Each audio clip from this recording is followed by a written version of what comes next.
매일 성경 묵상을 돕는 해설 가이드입니다. 안녕하세요. 묵상 코치입니다.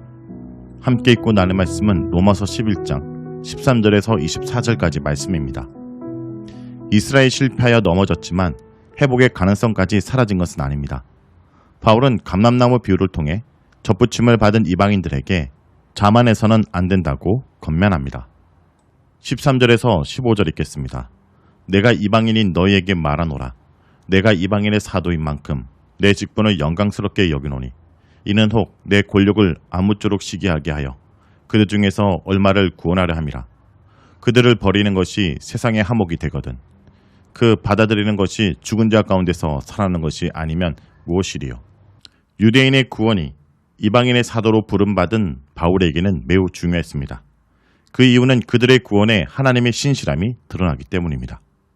본문에 나오는 떡덩이와 뿌리 비유는 하나님이 민족적인 이스라엘을 어떻게 하실 것인지와 관련하여 좋은 소식을 전해줍니다. 감람나무의 비유를 통해 이방인들이 교만하지 말 것을 경고한 바울은 로마서 9장에서 11장의 절정인 이스라엘 구원을 향해 그 논증을 이어갑니다. 바울은 이방인들에게 직접 말하는 수사법을 사용합니다. 내가 이방인인 너에게 말하노라. 그는 먼저 이방인을 향해 부름받은 자기의 사도직을 영광스럽게 생각한다고 밝힙니다. 내가 이방인의 사도인 만큼 내 직분을 영광스럽게 여기노니. 그러나 자신의 이방인에게로 부름받음을 받았지만 자기가 받은 사도직의 궁극적 목적은 유대인의 구원이란 점을 밝히고 있습니다. 이는 혹 내 권력을 아무쪼록 시기하게 하여 그들 중에서 얼마를 구원하려 함이라. 자기 동족 이스라엘의 질투심을 일으켜 몇 사람이라도 구원하겠다는 것입니다. 11장 26절에 나온 대로 하나님의 계획이 온 이스라엘 구원하는 것이기에 바울은 그 사역에 동참하고 있는 것입니다. 그 궁극적인 목적을 향해 자기가 맡은 일을 충실히 감당하겠다 말하는 것입니다. 우리는 이미 바울이 가진 이 같은 마음을 9장 첫 부분과 10장 1장에서도 보았습니다. 바울은 끊임없이 고통과 큰 슬픔 가운데 기도하면서 자기 동족들이 구원을 받지 못한 것에 대해 안타까워하고 있습니다. 하지만 그는 철저하게 하나님의 방법으로 그 일이 이루어질 거라고 확신하였습니다. 바울은 하나님이 이스라엘을 버리심이 세상과의 화해를 의미한다고 역설합니다. 그들을 버리는 것이 세상의 화목이 되거든. 그러나 분명한 것은 그 버리심이 영구적인 것이 아니라 잠시 동안 그렇게 하시는 것입니다. 이스라엘이 주춤했다가 다시 하나님께 돌아오는 것을 그리스도의 죽음과 부활에 은유하고 있습니다. 그 받아들이는 것이 죽은 자 가운데서 살아나는 것이 아니면 무엇이려. 그리스도가 하나님께 버림받음으로 하나님과 이방인 사이에 화해가 가능해진 것처럼 유대인들이 버림받음으로 이방인들이 구원을 받을 수 있는 길이 열렸기 때문에 사실 이방인들은 유대인들에 대해 감사한 마음을 가져야 합니다. 바울이 생각하는 이스라엘 구원의 과정이 예수님의 죽음과 부활의 패턴을 따르고 있다는 것은 사실 상당히 파격적인 생각입니다. 그러나 그것이 하나님의 구원 계획의 패턴임을 부인할 수 없습니다. 16절에서 18절 읽겠습니다. 제사하는 처음 익은 곡식 가루가 거룩한즉 떡덩이도 그러하고 뿌리가 거룩한즉 가지도 그러하니라. 또한 가지가 얼마가 꺾였는데 돌감람나무인 내가 그들 중에 접붙임이 되어 참 감람나무 뿌리의 진액을 함께 받는 자가 되었은즉 그 가지들을 향하여 자랑하지 말라. 자랑할지라도 내가 뿌리를 보존하는 것이 아니요 뿌리가 너를 보존하는 것이니라. 바울이 처음 언급하는 제사하는 처음 익은 곡식 가루는 남은 자를 가리키고 있습니다. 그 다음 떡덩이는 아직 믿지 않고 있는 나머지 이스라엘을 가리킵니다. 뿌리는 족장들을 가리키며 가지는 이스라엘을 가리킵니다. 바울이 주장하는 것은 아직 믿지 않고 있는 나머지 이스라엘도 예수 그리스도를 받아들일 때 결국은 거룩하게 바쳐질 거라는 것입니다. 그 이유는 아브라함, 이삭과 야곱에게 하나님이 주신 약속이 있기 때문입니다. 이스라엘의 뿌리인 이 족장들이 뽑히지 않았기 때문입니다. 그 뿌리에 아직 붙어있는 가지들도 결국 거룩하게 될 것이라 말합니다. 여기서 바울의 주장이 일관성이 드러나는데 그것은 그가 계속 하나님의 말씀이 실패하지 않았다고 말하는 점에서 그렇습니다. 이스라엘을 하나님이 버리지 않으셨다는 증거로 첫 열매, 즉 남은 자가 있는데 그걸 보면 앞으로 어떤 열매들이 받쳐질지 알 수 있는 것입니다. 그래서 첫 열매가 받쳐졌다는 사실은 아직 이스라엘이 포기된 것이 아님을 보여준다는 것입니다. 바울은 농경사에서 사용된 첫 열매를 바치는 것, 떡덩이, 뿌리, 가지 비유를 통해 이제 하나님의 계획이 진전되고 있기 때문에 더 이상 중지시킬 수 없음을 분명히 밝히고 있습니다. 17절부터 바울은 다시 수작법을 사용해 논증을 계속합니다. 17절 전까지 복수의 청중에게 이야기하다가 17절에서 24절에서는 그대, 내가 라는 단수로 표현하고 있습니다. 그러면서 아주 직접적으로 왜 이방인들이 겸손해야 하는지를 지적합니다. 이방인은 돌 감람나무로, 유대인은 참 감람나무로 비유하는 것은 유대인이 원조이고 이방인은 나중에 온 사람들이기 때문입니다.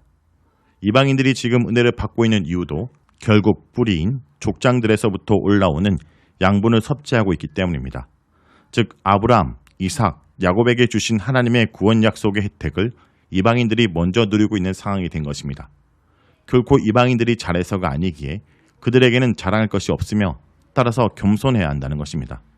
18절에서 이방인 그리스도인들이 우쭐될 수 없는 이유를 구체적으로 말하고 있습니다. 뿌리 때문에 가지가 건재한 것이지 가지 때문에 뿌리가 건재한 것이 아니라는 것입니다. 19절에서 24절 읽겠습니다. 그러면 내 말의 가지들이 꺾인 것은 나로 접붙임을 받게 하려 함이라 하리니 옳도다. 그들은 믿지 아니함으로 꺾이고 너는 믿음으로 섰느니라. 높은 마음을 품지 말고 도리어 두려워하라. 하나님이 원가지들도 아끼지 아니하였은즉 너도 아끼지 아니하시리라. 그러므로 하나님의 인자하심과 준원하심을 보라. 넘어지는 자들에게는 준원하심이 있으니 너희가 만일 하나님의 인자하심에 머물러 있으면 그 인자가 너에게 있으리라. 그렇지 않으면 너도 지키는 바가 되리라.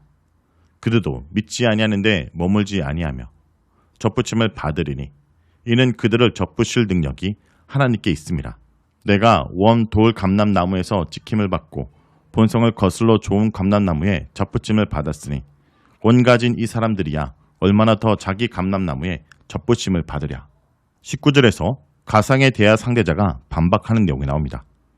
이방인의 자리를 마련하기 위해 원가지가 잘려나갔다고 주장합니다. 그러면 내 말이 가지들이 꺾인 것은 나로 접붙임을 받게 하려 함이나 하리니 20절에서 바울은 19절에 주장을 반박하면서 오히려 그의 주장을 사용해 이방인이 접붙임을 받은 근거가 신실함이고 이스라엘이 잘려간 이유가 신실하지 못함을 상기시키며 이방인을 향해 권고합니다. 높은 마음을 품지 말고 도리어 두려워하라.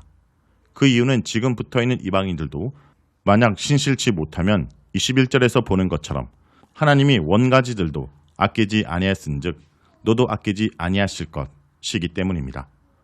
결국 중요한 것은 지금 나무에 붙어있는 이방인들이 자신들의 신앙의 뿌리를 생각해야 한다는 것이며 또한 지속적으로 신실한 상태를 유지해야 한다는 것입니다.